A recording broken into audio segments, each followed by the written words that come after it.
So good evening all of you. आज का हमारा टॉपिक रहेगा refraction, refraction of light, refraction of light. तो बेसिकली क्या होता है बेटा, जब भी लाइट रे एक मीडियम से दूसरे मीडियम में ट्रेवल करती है तो लाइट रे क्या होती है, बेंड। लाइट रे क्या होती है, बेंड। ये होती है हमारी इंसिडेंट रे, ये होती है हमारी रिफ्रैक्टेड रे, और ये होता है हमारा नॉर्मल। इसको हम लोग बोलते हैं एंगल ऑफ इंसिडेंस और इसको हम लोग बोलते हैं एंगल ऑफ रिफ्रैक्शन। तो बेसिकली क्या होता है बेटा, जब भी लाइट रे रेयरर मीडियम से डेंसर मीडियम में जाती है तो वो कैसी बेंड करती है, टूवर्ड्स नॉर्मल। और जब भी कोई सी लाइट रे डेंसर मीडियम से रेयरर मीडियम में जाती है तो वो कैसे ट्रेवल करती है, अवे फ्रॉम नॉर्मल। रेयरर से डेंसर में जाओगे तो टूवर्ड्स नॉर्मल, और डेंसर से रेयरर में जाओगे तो अवे फ्रॉम नॉर्मल। इसके बाद बेटा दो चीजें आती है, लॉज ऑफ रिफ्रैक्शन। क्या आता है, लॉज ऑफ रिफ्रैक्शन। तो बेसिकली दो लॉज ऑफ रिफ्रैक्शन होते हैं, पहला incident ray, refracted ray and normal, all lie on same plane. और दूसरा जो लॉ होता है, the ratio of angle of incidence to the angle of refraction of sine is always remains constant, and that constant is called refractive index of second medium with respect to first. तो ये जो होता है sin i upon sin r, ये हमेशा कैसा रहता है, कांस्टेंट। और इसी कांस्टेंट को हम लोग बोलते हैं refractive index of second medium with respect to first. मतलब इसमें रिफ्रैक्टिव इंडेक्स उस मीडियम का आता है जिसमें लाइट रे गई है, काय के रिस्पेक्ट में आता है जिससे लाइट रे आई है।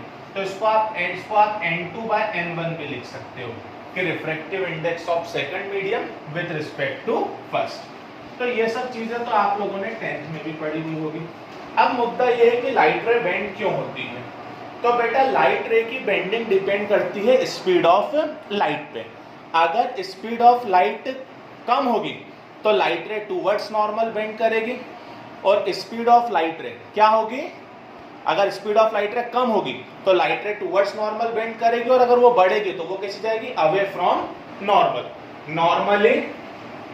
नॉर्मली रिफ्रैक्टिव इंडेक्स का फॉर्मूला होता है, रिफ्रैक्टिव इंडेक्स का फॉर्मूला होता है n equal to c by v। ये होता है रिफ्रैक्टिव इंडेक्स ऑफ मीडियम, ये होती है speed of light in air upon speed of light in medium. Speed of light in air fix होती है 3 × 10⁸ मीटर पर सेकंड। इसके बाद हम लोग बात करें रिलेटिव रिफ्रैक्टिव इंडेक्स की। तो बेसिकली रिलेटिव रिफ्रैक्टिव इंडेक्स क्या है, इसमें हम एयर के रिस्पेक्ट में बात करते हैं। अब हम बात करें फॉर एग्जांपल कि सेकंड का रिफ्रैक्टिव इंडेक्स फर्स्ट के रिस्पेक्ट में कितना होगा, तो refractive index of second with respect है ना रिफ्रैक्टिव इंडेक्स ऑफ फर्स्ट। तो रिफ्रैक्टिव इंडेक्स ऑफ सेकंड का फॉर्मूला c/v2, अरे c/v, और इसका फॉर्मूला c/v1। ऊपर जाके पलट जाएगा, c से c क्या हो जाएगा, cancel. Refractive index of second medium with respect to first medium is equal to speed of light in first medium upon speed of light in second medium, speed of light in first medium upon speed of light in second medium. So अगली heading डालना आप लोग, principle of reversibility. Principle of reversibility please समझने की कोशिश कीजिएगा please. यहाँ पर ऊपर एयर है, यहाँ पर हम लोगों ने वाटर फिल कर रखा है, यहाँ से एक लाइट रे आई एयर से वाटर में, तो कहाँ बेंड करेगी वो, टूवर्ड्स नॉर्मल। इसका हमने मान लिया रिफ्रैक्टिव इंडेक्स n1, इसका रिफ्रैक्टिव इंडेक्स मान लिया n2। तो ये टूवर्ड्स नॉर्मल बेंड कर गई, हो गया एंगल ऑफ इंसिडेंस, ये हो गया एंगल ऑफ रिफ्रैक्शन। यहाँ पर मैंने लगा दिया एक प्लेन मिरर। अब ये प्लेन मिरर क्या करेगा, इस लाइट रे को ऐसा का ऐसा पलटा देगा। तो यहाँ से फिर हम लोग कहाँ से कहाँ जा रहे हैं, सेकंड मीडियम से फर्स्ट मीडियम में। जब हम केस 1 की बात करें, हम फर्स्ट मीडियम से कौन से मीडियम में है, सेकंड मीडियम में, तो n21 काय के इक्वल होगा sin i by sin r, equation 1। Case 2 बहुत अच्छे से सुनना, जब है ना, ये क्या टॉपिक है हमारा, principal of reversibility. Principle of reversibility. अब आप बहुत अच्छे से सुनना, जब इस प्लेन मिरर ने इसको टकरा के भेजा तो अब ये काम करेगी इंसिडेंट रे का और ये काय का काम करेगी रिफ्रैक्टेड रे का। ये एंगल काम करेगा एंगल ऑफ इंसिडेंस का और ये काम करेगा एंगल ऑफ रिफ्रैक्शन का। अब हम सेकंड मीडियम से कौन से मीडियम में जा रहे हैं, फर्स्ट मीडियम में, तो ये हो जाएगा refractive index of first medium with respect to second medium sin i। तो अभी i का काम कौन करेगा, r, और r का काम कौन करेगा अभी i। क्लियर ये चीज, पहले केस में ये एंगल ऑफ इंसिडेंस, ये एंगल ऑफ रिफ्लेक्शन, जब पलट के वापस जाएंगे तो ये एंगल ऑफ इंसिडेंस, ये एंगल ऑफ रिफ्लेक्शन। तो अब इक्वेशन 1 मल्टीप्लाई बाय इक्वेशन 2, तो n21 इनटू n12, इसका मल्टीप्लाई करोगे तो sin i से sin i कैंसिल हो जाएगा, sin r से sin r कैंसिल हो जाएगा, 1 आ जाएगा। तो जो सेकंड का फर्स्ट के रिस्पेक्ट में रिफ्रैक्टिव इंडेक्स होता है वो रेसिप्रोकल होता है फर्स्ट का सेकंड के रिस्पेक्ट में रिफ्रैक्टिव इंडेक्स के। Clear, refractive index of second medium with respect to first medium is a reciprocal of refractive index of first medium with respect to second. इतना क्लियर है आपको, बहुत अच्छे से इतना क्लियर है। इसके बाद अपना अगला टॉपिक रहेगा refraction of light through glass slab, refraction of light through glass slab. तो बहुत अच्छे से सुनना, बहुत इंपॉर्टेंट टॉपिक है, refraction of light through glass slab. बेटा ये आएगा, ये आ सकता है एग्जाम में, थोड़ा अच्छे से समझ लेना। तो हम लोग शुरू करते हैं, समझने की कोशिश कीजिएगा, जहां डाउट है वहीं पूछते जाइएगा। बेसिकली ये हमारा ग्लास स्लैब है, ये रिफ्रैक्टिव इंडेक्स ऑफ एयर, ये रिफ्रैक्टिव इंडेक्स ऑफ ग्लास, ये रिफ्रैक्टिव इंडेक्स ऑफ एयर। यहाँ से कोई लाइट रे आ रही है, अगर कुछ नहीं होता तो ये लाइट रे से सीधी की सीधी चली जाती। यहाँ पे क्या डाला, नॉर्मल, ये हो गया एंगल ऑफ इंसिडेंस। अगर ये आई है तो ये पूरा भी कितना होगा, आई, वर्टिकली अपोजिट एंगल।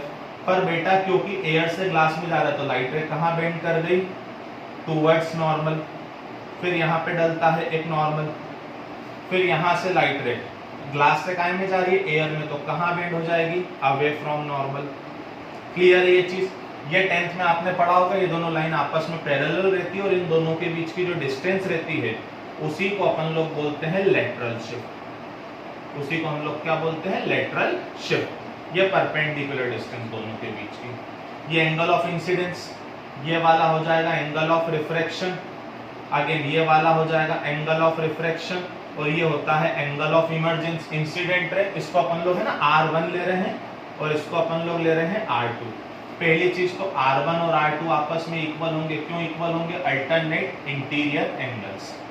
क्लियर है, R1 और R2 क्यों इक्वल है, अल्टरनेट इंटीरियर एंगल्स। अब आप देखो तो ये I था, तो ये पूरा भी कितना होगा I, जिसमें से ये कितना था R1, तो ये वाला जो एंगल रहेगा ये रहेगा I माइनस R1। पूरा I था, इधर वाला R1 था, तो इधर वाला कितना बच जाएगा, I माइनस R1। सबसे पहले तो आप ये चीज प्रूव करो कि दोनों लाइंस आपस में पैरेलल होगी। तो सबसे पहले देखो तो आप फर्स्ट मीडियम से सेकंड मीडियम में आते, refractive index of glass with respect to air is equal to sin i upon sin r1, equation first. फिर वही हम लोग कहां से गए, ग्लास से एयर में, तो अब आएगा refractive index of air with respect to glass. तो अब आप ढंग से देखो तो ये काम करेगी इंसिडेंट रे का और ये काम करेगी रिफ्रैक्टेड रे का। ये इंसिडेंट रे का काम करेगी, क्या काम करेगी, रिफ्रैक्टेड रे का। तो ये काम करेगा एंगल ऑफ इंसिडेंस का और ये काम करेगा एंगल ऑफ रिफ्रैक्शन का, sin r2 upon sin a, equation 2। तो वही हम लोगों ने पढ़ा था कि है ना 1 into 2 इक्वल टू 1 होता है, कि फर्स्ट का सेकंड के रिस्पेक्ट में इंटू सेकंड का फर्स्ट के रिस्पेक्ट में इक्वल टू 1। तो बेसिकली हो गया sin i upon sin r1 into sin r2 upon sin e equal to 1। sin r1 से sin r2 क्या हो गया, कैंसिल, क्योंकि r1 का के इक्वल है r2 के, sin e इधर डिवाइड में उधर जाके मल्टीप्लाई में, तो sin i का के इक्वल आ गया sin e on comparing, sin से sin कैंसिल हो गया तो i का के इक्वल आ गया e के। मतलब एंगल ऑफ इंसिडेंस का के इक्वल हो जाता है एंगल ऑफ इमर्जेंस के। मतलब ये वाला एंगल और ये वाला एंगल आपस में कैसा है, इक्वल, और ये वाला एंगल और ये वाला एंगल आपस में इक्वल, तो ये दोनों लाइंस आपस में कैसी है, पैरेलल। तो दो पैरेलल लाइन के बीच में हमेशा डिस्टेंस कैसी रहती है, सेम, और उसी डिस्टेंस को हम लोग बोलते हैं लेटरल डिस्प्लेसमेंट, या फिर उसी डिस्टेंस को हम लोग बोलते हैं लेटरल शिफ्ट। अब बेसिकली हमको इस लेटरल डिस्प्लेसमेंट या लेटरल शिफ्ट की वैल्यू निकालने की कोशिश करना है। क्लियर है इतना आपको? क्लियर है इतना आपको? तो अब बेसिकली समझने की कोशिश करना, ये अपनी एक चीज खत्म हुई। यहाँ पर बहुत अच्छे से समझने की कोशिश करना कि इसके थिकनेस को मैंने मान लिया टी, इस लाइन को नीचे ले जाऊं तो इसको अपन कुछ भी नाम दे दो, ए बी सी डी। तो आप सबसे पहले देखना, कुल मिला के मेरे को है ना निकालना इसमें लेटरल शिफ्ट की वैल्यू, मतलब इस डी की वैल्यू। इस डी की वैल्यू निकालना, ये एंगल कितने डिग्री का है? 90। ये 90 का, तो ये काम करेगा हाइपोटेनियस का। ये एंगल है तो ये बेसिकली एंगल के सामने वाली लाइन का काम करती है परपेंडिकुलर का, एंगल से जुड़ी हुई लाइन काम करती है बेस का। मेरे को परपेंडिकुलर की वैल्यू निकालना है, तो साइन थीटा का फॉर्मूला पढ़ा था, परपेंडिकुलर अपॉन हाइपोटेनियस। यहाँ पर एंगल देखो, एंगल कितना है? I minus R1। परपेंडिकुलर आप ढंग से देखो तो परपेंडिकुलर का काम कर रहा है D, और हाइपोटेनियस को ढंग से देखो तो हाइपोटेनियस का काम कर रहा है AC। तो यहाँ से लेटरल शिफ्ट की वैल्यू आ गई AC into sine I minus R1। अब बेसिकली दिक्कत ये क्या होती है कि AC कोई फिक्स चीज नहीं है, तो हम चाहते हैं सबसे पहले हम इस AC को हटाएं। सबसे पहले हम किसको हटाएं? इस AC को। तो AC को हटाने के लिए हमारे पास एक और ट्रायंगल है ABC, दिख रहा है ABC, ABC, जिसमें ये वाला एंगल कितने डिग्री का? 90। तो इसके लिए काम करेगा हाइपोटेनियस का। फिर ये एंगल है R1, ये एंगल है R1, तो R1 से ये काम करेगा बेस का, और ये का काम करेगा परपेंडिकुलर का। तो कॉस का फॉर्मूला क्या होता है? Base upon hypotenuse. तो ये वाला फॉर्मूला क्यों लगाया? इसलिए क्योंकि आप ढंग से देखो तो बेस का काम करेगा AB और हाइपोटेनियस का काम करेगा AC। तो बेसिकली यहां से हमारे पास AC की वैल्यू आ जाएगी, तो AC की वैल्यू आ जाएगी AB अपॉन कॉस R1। तो भाई साहब AC की वैल्यू क्यों निकाली और AB के टर्म में क्यों निकाली? AB के टर्म में इसलिए निकाली क्योंकि AB है इसकी थिकनेस, जितना AB उतनी ही थिकनेस, और किसी भी ग्लास स्लैब की थिकनेस कैसी रहेगी? फिक्स। तो हम ये चाहते हैं कि किसी भी चीज की वैल्यू निकाले तो वो ऐसी निकाले जो फिक्स हो। तो बस बाय इक्वेशन 1 एंड 2 D ऐसा का ऐसा, AC की जगह पर हमने क्या पुट कर दिया? T बाय cos R1, और ये sin I माइनस R1 ऐसा का ऐसा। तो यही बेसिकली आपका एक डेरिवेशन होता है लेटरल शिफ्ट का। आई होप सो आपको क्लियर होगा। जो भी डाउट है आप पूछ लीजिएगा।